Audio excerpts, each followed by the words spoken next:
Well, most people just look at me as the guy that runs and yells as he's running. And that's, while I do that, to motivate people, but people don't understand that my day is broken up into segments. I work out, I eat, I sleep, but I spend most of my time studying. So like I'm in the medical world, I'm a paramedic in Canada, but I spend a lot of my time trying to nuke every single thing about it because I'm not trying to just be a paramedic, learn about veins and arteries and how the heart pumps and stuff like that. I'm trying to learn to the point where I can save someone's life. And even though paramedics are doing that all over the world, I'm trying to be that paramedic that can really dissect exactly what's going on and figure out, what medication goes where. Just trying to learn, the algorithm of what's going on, man. So I spend a lot of time with it. I love the word algorithm because when I teach biology or try and learn anything that's related to biology and especially the human body, right, I need to know the nouns. Yep. But it's the verbs that matter, and that's really what you're talking about. Like just saying that sits there, that brain part there doesn't tell you how it all works together. No. So, what does your process for studying look like? Like, if we dropped a camera in the room, but a microphone into your inner dialogue, right? Gosh, wouldn't we all love that? But if we dropped a microphone into your inner dialogue, are you waking up, looking at the books, and going, "Yeah, fresh day, let's learn," or is some of the same resistance that you've talked about coming up around physical work, is that coming up from time to time? You know what? I was nervous at first. I'm gonna keep I'm gonna keep it real. I'm gonna keep it real. So I'm not a real smart guy. And what I mean by that is I was born with ADD, ADHD. My brain cannot retain information. I'm not some genetic freak when it comes to running, when it comes to lifting weights. I am absolutely the bottom of the barrel. And people will never believe me. And they can just, whatever, believe what you want to believe.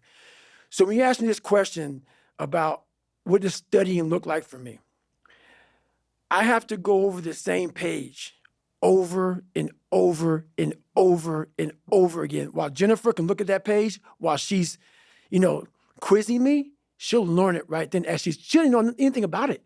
She will quiz herself or quiz me and learn it as she's quizzing me. It's the most frustrating thing in the world how my brain works.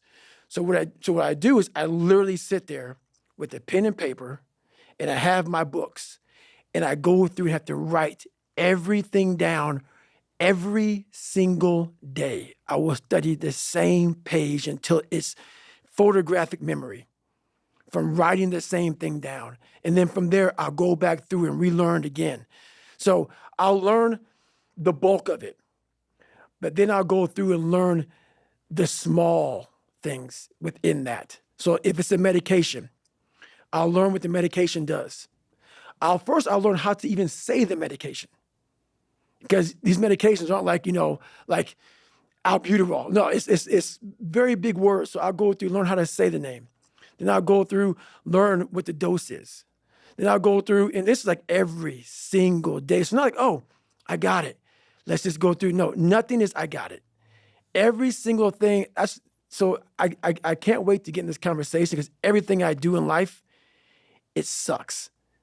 Everything I do in life, it sucks. That's why when I was 300 pounds and 24 years old, it wasn't like I had some big epiphany of let's just go be a Navy SEAL and let's lose some weight. No, I knew my entire life was going to be a struggle, which is why I just ignored it. And I said, I'm not even trying to jump off into this shit and learn how to read, how to write, how to memorize, how to become something I am not. But through that process, something happened to me. And I realized this is why I feel sorry for no one.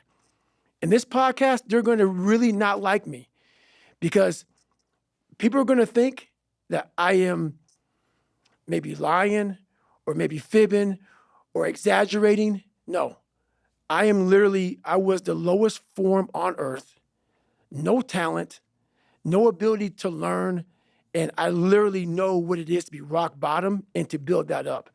So that question about learning, it's a pain in my ass. And I don't have to do it. That's the thing about it. I'm 49 years old and I'm a multi-millionaire. I don't have to do anything. So all I thought about when I was growing up is, man, I can't wait to one day get to the point where I no longer have to do this stuff. But what happens, I got older, it became a way of living. So how I do every day is how I do every day. It's a discipline, it's a regimen, it was a choice I made. And the choice I made was, what are you willing to sacrifice and what are you willing to give up to find every bit of who you are as a human being? And I was willing to give up everything to do that. So studying is no joke. I love that you're studying. I recall a few years ago, I heard some interview or podcast with you, and you just threw out like, I don't know what I'll do next. Maybe I'll be a scientist. And I went, yeah. I was like, because I know you a bit, and I see your work out there, but we'd met before, that if you decided that, you were going to do it. Right. And learning medicine, which is what you're doing, learning human physiology, is so detailed. Very. And people out there have to understand, when you look at a textbook and you see the veins and the capillaries different colors, when the body's open, they're not different colors, right? They're not. Right. So, I mean, some things have different color contrast, but it's not like it's all labeled when you pop it open. Exactly. And so the process of writing things down by hand is important for you. So you go back and read those notes. Do you think about that stuff on your runs too? Or are you segmenting your day? Like when you're done studying, are you heading out for a run and thinking about other things, or are you still rehearsing the material in your head? So when I write it down and I'm actually looking down at this table right now because I'm back to writing. So I'm actually there right now as I'm speaking to you. I write it down in a way that I'm memorizing page 69. So I'm writing it down. So then writing it down and that page sync together in my brain. So I'm looking at the book in my brain right now. So like, that's just how it works for me. And I have to do it over and over again. So that page is stuck in my mind. So I'm literally flipping through pages as I'm taking these tests. And I'm taking these national tests to become a paramedic or become an advanced EMT or whatever. I'm literally, as I'm taking that test, I'm going through and I'm like, and I'm flipping pages in my head of where that page was. And how I do that is just from how I write it and how it's on the page. When I run, I can't recall any of it. I cannot bring any of that because I'm running. How my mind is wired now is that everything I do is what I do. Because the focus it takes for me to, like right now, I'm running. I'm not like a great runner. I'm not like injury-free. So like my first 20 minutes of the run, I'm limping. I'm literally limping because I've had several knee surgeries and my body was twisted. And so now it's untwisting. So people look at me, oh, it looks like he's limp, like limping when he runs. I am limping when I run. My body's jacked up, so I'm focusing on how to get the best out of a broken body. So everything I do is a total focus on what I'm doing at that point in my life. So it seems like you've really trained away or somehow gotten away from the ADD that you mentioned. Because what you described is like a deep trench. It's like a V-shaped trench. I'm imagining like there's a ball bearing, and it's like, and it can only go forward in that trench. Right. Or back, and it goes forward. It's not like sliding around at the, like concave at the bottom, like a tension. So it's like you've trained that up. Is there a similar feeling when you're in the full focus of running versus full focus of studying? Is it kind of feel like, oh yeah, that's the same groove, but different thing? Or is it just completely different world? It's a completely different world. Like it's just, both of them for me is suffering, but suffering a whole different way. Like when I was going through school, I'll never forget, I think I was in 3rd grade. And back then, ADD, ADHD wasn't like, here's this medicine or here's this thing. They want to put you in a special school. So for me, I was so far behind in learning that their big thing was, let's just put him in a special school because he'll never learn. And through that process of like, I don't want to be in a special school. I don't want to be treated any differently. It really, like, I never took medication. I've never taken medication for this. That's why right now you see me looking right in your eyes. What the hell is Huberman saying right now?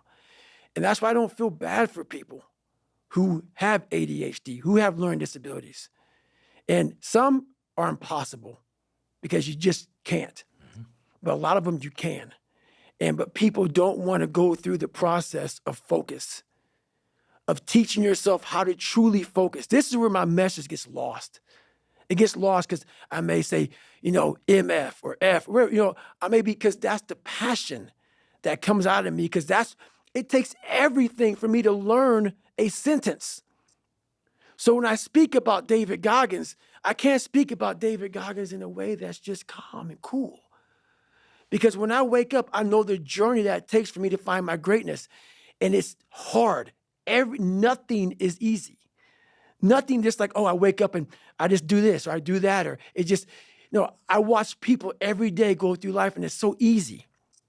For me to be where I'm at today, it takes every bit of me. So when I speak about it, and as I get going here, you'll start seeing me, the tempo will rise, the passion will come out, because I'm back there. I'm doing what I do every day to become a human being. And so nothing is easy. Like running is running. It sucks, but you have a choice to make. Do you want to sit down and go back to that guy you once were? No. So this is what it takes. It takes that misunderstanding of people, and they'll never get it because they were never David Goggins. So that is what it takes for me to do what I do. It may take you something differently. So for me, everything has to be in the studying. Everything has to be into this. Everything has to be, and everywhere I am, it has to be there. Me, focused where I am. That's why you're my second podcast I've done since the book came out. I don't have time for that shit. Because if I want to be great, I'm not trying to maximize money or maximize people knowing me. I do these things because maybe someone out there will understand me and get it and say, I can grow from this guy. And others just won't.